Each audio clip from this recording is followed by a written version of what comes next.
And then I know you care a lot more about the results than records, but you set another record today. You set this. I don't want to hear about no record. Fair. When you thought the WNBA couldn't get any more dramatic, the Chicago Sky drops a bombshell that's shaking up the entire playoff picture. In a stunning turn of events, the Sky just suffered a crushing 20-point defeat at the hands of the Phoenix Mercury. We're talking about a final score of 85-65, folks. This isn't just a loss, it's a potential season-defining moment. But here's where it gets really interesting.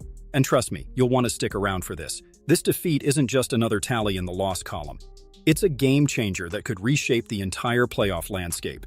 With the Sky clinging to that crucial 8th playoff spot, and the Indiana Fever right above them in the 7th, this loss couldn't have come at a more critical time.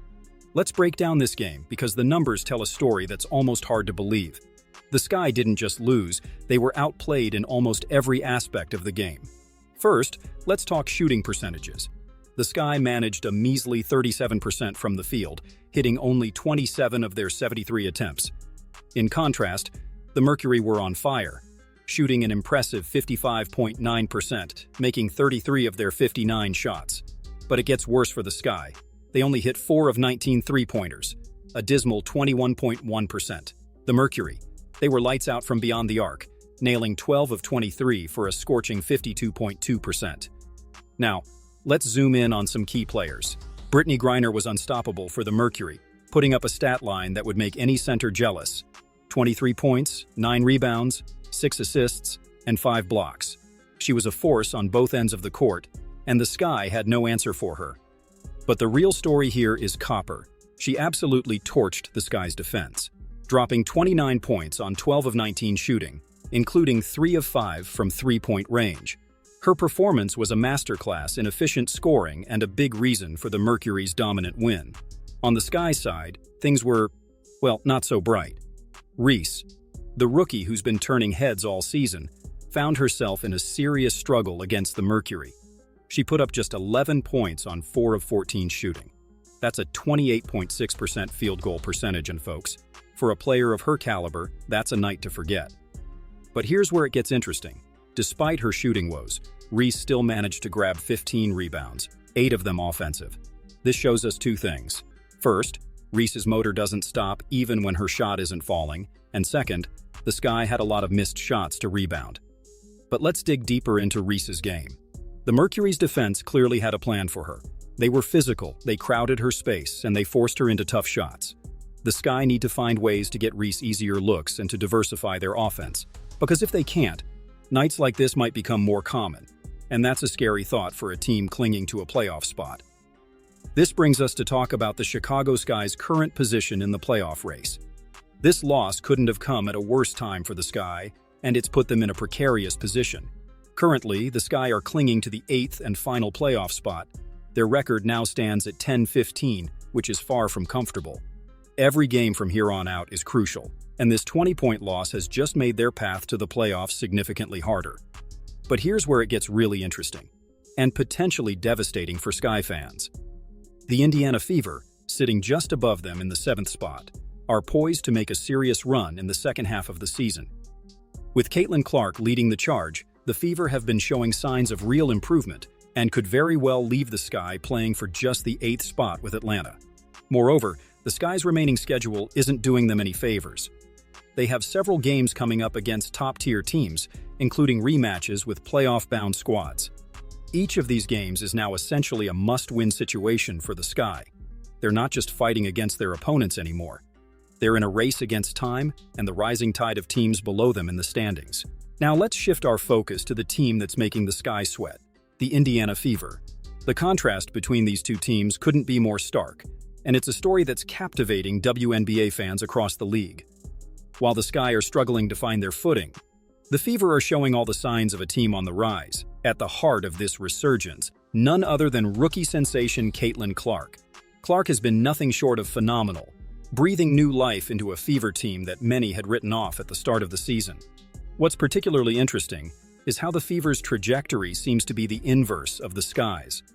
While Chicago is struggling to find consistency, Indiana is gaining momentum with each game. The Fever's improved play isn't just about Clark. Players like Aaliyah Boston have stepped up in a big way, providing the interior presence that complements Clark's perimeter game. This inside-out dynamic is something the Sky have struggled to establish. The Fever's rise is a clear and present danger to the Sky's playoff hopes, and it adds another layer of drama to what's shaping up to be a thrilling end to the regular season. Now, we can't talk about the Sky's struggles without addressing the elephant in the room, the absence of Chennedy Carter. Her impact, or rather the lack thereof due to her absence, was glaringly obvious in this game against the Mercury. Carter, who's been sidelined with an illness, has been the Sky's offensive engine this season. She's averaging 17.2 points per game, but her impact goes far beyond the numbers. Carter's ability to create for herself and others, to push the pace, and to take pressure off her teammates has been sorely missed. In this game against the Mercury, the Sky's offense looked stagnant and predictable without Carter. They struggled to create good shots, evidenced by their poor shooting percentage. The ball movement wasn't crisp, and there was a clear lack of a floor general to orchestrate the offense. Dana Evans tried to fill the void, putting up 14 points, but it wasn't enough to replicate Carter's impact. As the playoff race heats up, the Sky desperately need Carter back in the lineup. Her return could be the difference between making the playoffs and watching from the sidelines. But this game has exposed a bigger issue. The Skies need to develop a plan B for when Carter isn't available or isn't at her best. Now, let's take a step back and look at the bigger picture here. Because what's happening with the Chicago Sky isn't just about one game or one season. It's a fascinating case study in how quickly fortunes can change in the WNBA. Think about it. Just last season, the Sky were considered one of the more stable franchises in the league. They had a solid core of players, a clear identity, and playoff aspirations. Fast forward to today, and they're fighting for their playoff lives, struggling to find consistency. This situation raises some intriguing questions that I want you all to consider. Is this just a temporary slump for the Sky? Or are we witnessing the decline of a once promising team? How much of the Sky's struggles can be attributed to roster construction versus coaching and strategy? If you were in charge of the Sky, what moves would you make right now to salvage the season?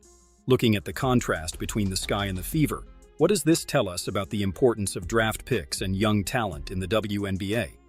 Considering the Sky's over-reliance on Chennedy Carter, should WNBA teams be building around a single star, or is a more balanced approach necessary? These are the kinds of questions that make the WNBA so exciting to follow. It's not just about what happens on the court, it's about strategy, team building, and adapting to the ever-changing landscape of the league. As we head into the final stretch of the regular season, keep these questions in mind. The answers could very well determine not just the fate of the Chicago Sky, but also shape how other teams approach their roster construction and game planning in the future. But now it's your turn to join the conversation. First off, if you haven't already, smash that subscribe button and hit the notification bell. Trust me, you don't want to miss our upcoming videos as we break down all the playoff race drama in the final weeks of the season. Now, let's talk. Drop your thoughts in the comments below. Do you think the Chicago Sky can turn things around and hold on to their playoff spot? Or are we witnessing the beginning of the end for their season? What's your take on Angel Reese's performance? Is she living up to the hype, or does she need more time to adjust to the pro level? How do you see the battle between the Sky and the Fever playing out?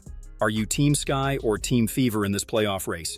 Your insights are what make this community so great, so don't hold back. Let's get a real discussion going in the comments. Until next time.